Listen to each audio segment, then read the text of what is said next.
Agora o Inovar é um parto fora do eixo, faz uma escala no Maranhão, mas já com foco no mundo. É que eu vou conversar agora com a cofundadora de uma startup que está em pleno processo de internacionalização. É aquela história de resolver uma dor local, mas já com foco, com alcance global, né, Adani? É a Adani Robson, que é COO da QTM Health Tech, uma startup que causa impacto nos setores de saúde, bem-estar e educação. Obrigada por atender a gente, Adani. Eu que fico agradecida, Patrícia. A QTM sempre está atenta a esses convites muito valiosos em busca de colaborar com o nosso ecossistema. Pois é, e é isso que a gente está muito curiosa de tentar entender como é que se dá esse empreendedorismo com base em tecnologia e inovação fora do eixo Rio e São Paulo, né? Então, como é que as coisas acontecem aí no Maranhão antes da gente falar da QTM especificamente? Olha, o Maranhão está passando por um boom de inovação que tem nos deixado muito felizes, sabe? Tem impactado a nossa região Nordeste de forma muito positiva e apesar das dificuldades ao longo da jornada do empreendedorismo surgirem como qualquer outra jornada, eu sinto que a gente tem um bom suporte governamental e de um ecossistema bem estruturado, que é algo muito importante para o desenvolvimento das nossas ações. Como eu te disse. Mas esse ecossistema que envolve quem? Os empreendedores se ajudando como uma comunidade, ou tem também aceleradoras, fundos de investimento? Tem, na verdade, todo um movimento. Então, temos investidores, empreendedores, mentores, aceleradoras, como eu te disse, órgãos governamentais, todo mundo muito unido, tentando estruturar esse ecossistema, tentando fortalecê-lo, para que a gente consiga desenvolver negócios saudáveis.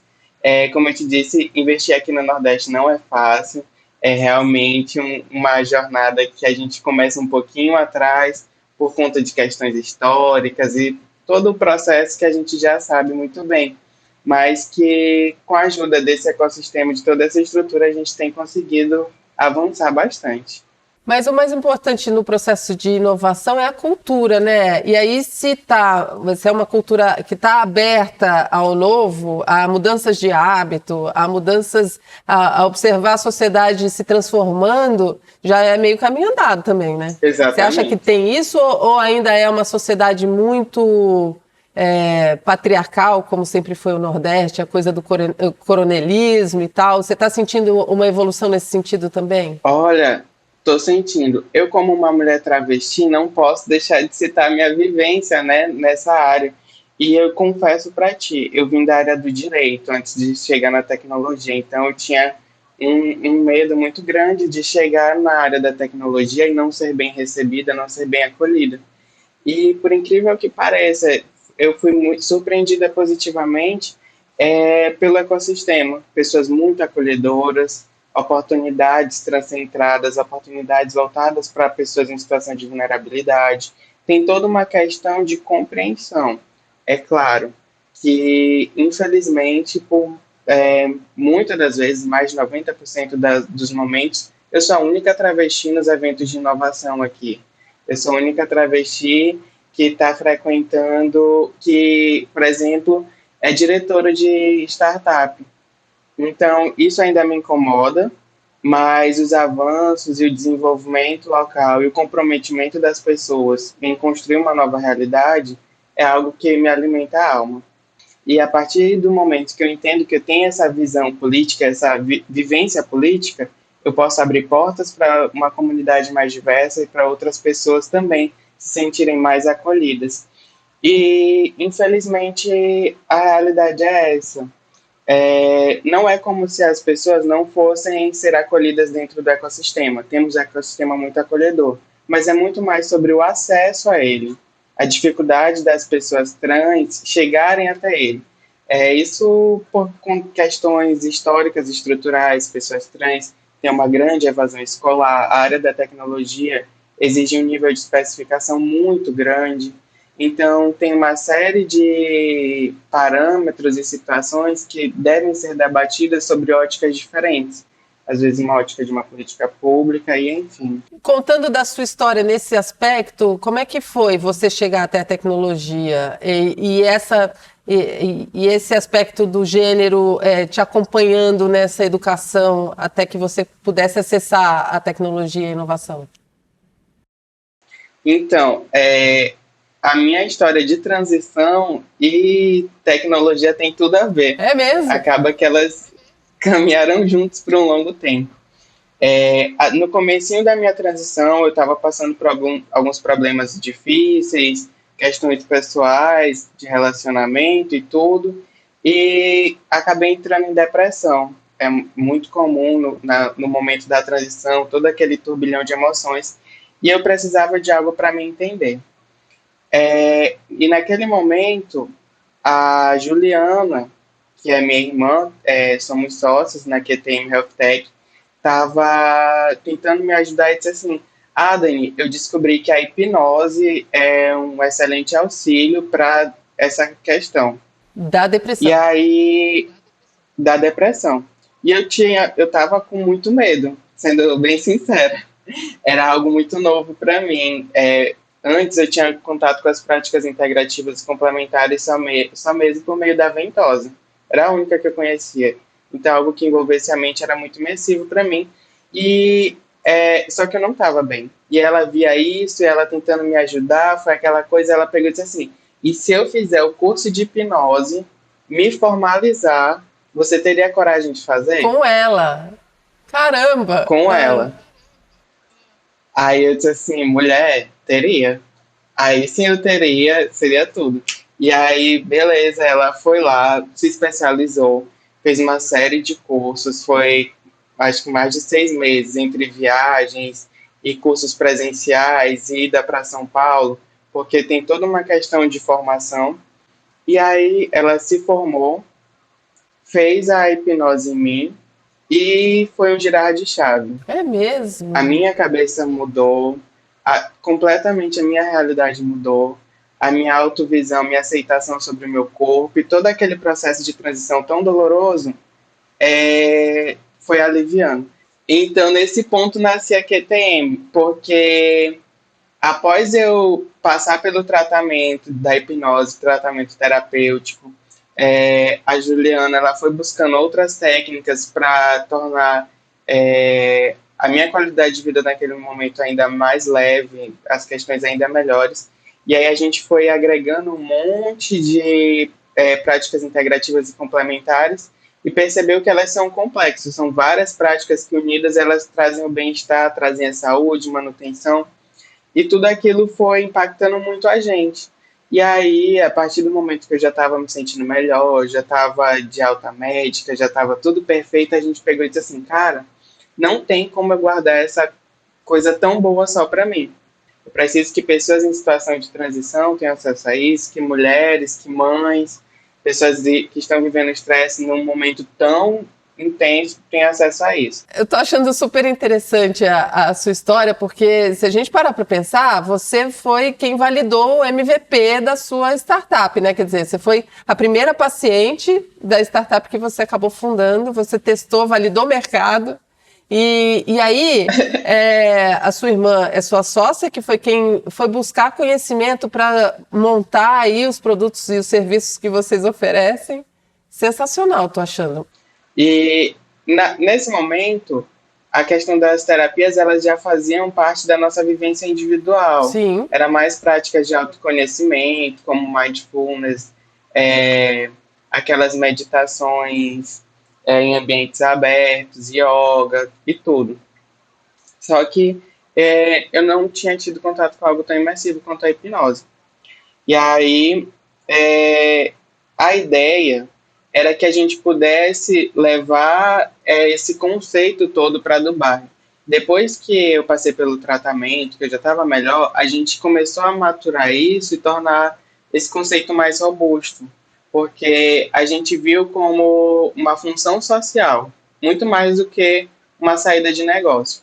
Ao mesmo tempo, a Juliana estava estudando muito sobre o mercado de tecnologia, descobriu que naquele ano Dubai tinha sido a localidade que mais tinha feito investimentos em health techs e que era o local que estava mais aberto à inovação, mesmo por questões culturais tão diferentes, né, que a gente imagina assim, Oriente Médio e tudo, Mas assim, Dubai é uma cidade, é um local cosmopolita, então ele é muito aberto a inovações, é muito aberto à cultura. E foi o ponto em que ela, como é nossa CEO, ela puxou o barco e teve a visão de negócio de que se a gente crescesse para Dubai seria uma outra coisa. Então, vocês já nasceram Então, pensando no mercado externo mesmo, pensando que era uma solução que podia funcionar em outros lugares também. exatamente. Já nascemos com a ideia de levar nossa solução daqui para outros lugares. E tudo. E vocês estão nesse processo de internacionalização, além de Dubai, vocês estão mirando Chile, Peru, não é isso? Isso. Como a gente já nasceu internacionalizado, antes a gente nem falava muito. Mas aí a gente entrou no edital da usina de startups, que é uma gigante aqui, ela já está muito bem estruturada na Europa e está fazendo esse processo de vir para o Brasil e essa troca de empresas. É uma empresa, a usina é uma empresa muito interessante, né? Porque é norueguesa, não é? Uhum. E aí ela faz esse processo de internacionalização de empresas. Isso, a usina de startup ela é liderada pelo Léo, é um brasileiro, e ela começou lá na Noruega e trouxe, se eu não me engano, logo de cara 40 startups, ou foi 60 para o Brasil. Então eles têm essa força de movimento muito grande. O interessante dessa história toda é que está tudo conectado, né? Então toda a sua questão pessoal ligada à transição, que aconteceu quanto tempo atrás? Olha, a transição É um processo, ela né? te acompanha, né? É um processo. Ela só começa. Porque sempre você está em processo de transformação e mudança, mas digamos que começou lá em 2019 também. Ah, é bem recente, junto com a QTM praticamente. Sim, Mas era uma sim, questão que já te acompanhava desde sempre? sim, sim. Ontem eu estava conversando com minha irmã e os amigos e eu disse assim, gente, não tem como, a gente já nasce trans. Eu já era uma criança bem diferente, eu já me entendia, eu já me via de forma diferente. Quando eu olhava no espelho, eu me entendia como uma pessoa trans porque eu não conseguia enxergar um menino, eu enxergava uma menina. E a luta por entender isso é o que dificultava a minha vivência e foi aí que as práticas integrativas tornaram tudo mais leve. A gente não precisa estar lutando por afirmação, não precisa estar lutando para se tornar. A gente já é. E aí a gente só precisa se compreender. E esse apoio psicológico é fundamental nesse processo, assim como em todos os desafios nossos da vida, mesmo quem não está lidando com uma questão profunda de identidade, mas com tudo que a gente passa, né? As questões mentais, o equilíbrio mental hoje é um grande, é um assunto, é uma questão muito importante, né? No Brasil e no mundo. Sem sombra de dúvidas. Olha, é um fator que você falou aí, e que, ao meu ver, é um diferencial, não só nas jornadas individuais, questões pessoais, mas na jornada de startup, da tecnologia, do empreendimento, que é uma rede de proteção sólida. A gente precisa ter um campo em que a gente se sinta seguro, para que a gente tenha a ousadia de dar passos mais largos, sabendo que eles podem ser dados com segurança. Porque, às vezes, um fator muito limitante é você estar sozinho na situação, ou então você ter medo de acontecer algo e não ter com quem contar. Então, até por fingir ecossistema, fingir empresa e pessoais, eu identifico muito como rede de proteção como algo muito importante para o desenvolvimento das pessoas e dos negócios. E é algo que tem dado certo aqui. Mas assim, Patrícia, eu tenho que salientar um ponto que é muito importante, que é o fato da QTM ser liderada por duas mulheres. E esse ponto é crucial, porque assim que a gente entrou no ecossistema de inovação, disseram assim, a QTM liderada por duas mulheres, olha, não sei não, porque muitas das vezes as bancadas de investimento é composta por homens brancos, Sim? de meia idade. Vocês precisam estar, não é com coragem, mas nem firmes, mas estar preparadas para lidar com situações que vocês não gostariam. E nesse ponto, a Juliana puxa como uma excelente líder mesmo, porque ela é aquela líder que, bora lá, time, a gente não vai abaixar a cabeça e é uma proposta comercial, a gente vai apresentar a melhor proposta comercial de todas, não importa se estão subjugando a nossa origem, se duvidam, mas a gente vai fazer a melhor coisa e pronto.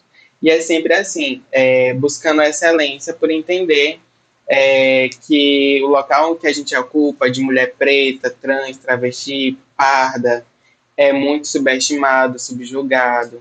Então, por muitas das vezes a gente sente que precisa fazer além daquilo que era necessário, então, e muito além dos nossos esforços, mas por entender também que a gente precisa se posicionar com firmeza em um ecossistema e que as lutas que a gente está travando agora não são individuais. A luta que eu travo é para que tenha exatamente outras travestis no ecossistema, que eu não me sinta só nos ambientes, para que a Juliana, em rodadas de investimento, seja ouvida, tenha o pensamento acolhido, tenha o pensamento respeitado. Então, a gente trava essas mini batalhas para ser ouvida, para se posicionar, para não ser julgada, porque a mulher ainda é muito julgada com posicionamento de histérica. Se ela sobe o tom, ela é histérica. Se ela abaixa o tom, ela é compassiva. Se ela é firme, ela não sabe dialogar, ela não é flexível. E são uma série de posicionamentos e julgamentos que vão tentando nos encaixar em um eixo que a gente fortemente resiste e diz, não, eu sou mulher, eu sou preta, eu sou parda, mas eu não sou isso. E você vai ter que me ouvir da mesma forma como eu estou te ouvindo. Puxa, muito obrigada pelo seu tempo, por contar a sua história, compartilhar tudo isso e ser um exemplo aí para a gente mudar um pouco o que a gente tem vivido e dar mais felicidade e liberdade para as pessoas seguirem o caminho. Eu fico tão feliz, Patrícia. Nossa, eu fico honrada, hiperestimulada, assim, vontade de vamos, gente, vamos juntas. Não, gente, eu tenho certeza que a sua história vai inspirar um monte de gente a procurar Dubai, a procurar o pessoal lá da usina de startups para tentar internacionalizar, para pensar como é que pode fazer diferente, para enfrentar preconceitos, para mudar e ser mais feliz. É ou não é, Dani? A vida é disso, é feita disso. Exatamente. Então, eu fico muito feliz. Tomara mesmo que venha muita gente engajada, encorajada. A usina, inclusive, estava com o edital aberto. Então, temos um ecossistema receptivo. A gente precisa fazer alguns ajustes, algumas mudanças. Mas se todo mundo estiver comprometido, se todo mundo estiver participando, colaborando, a gente vai muito longe.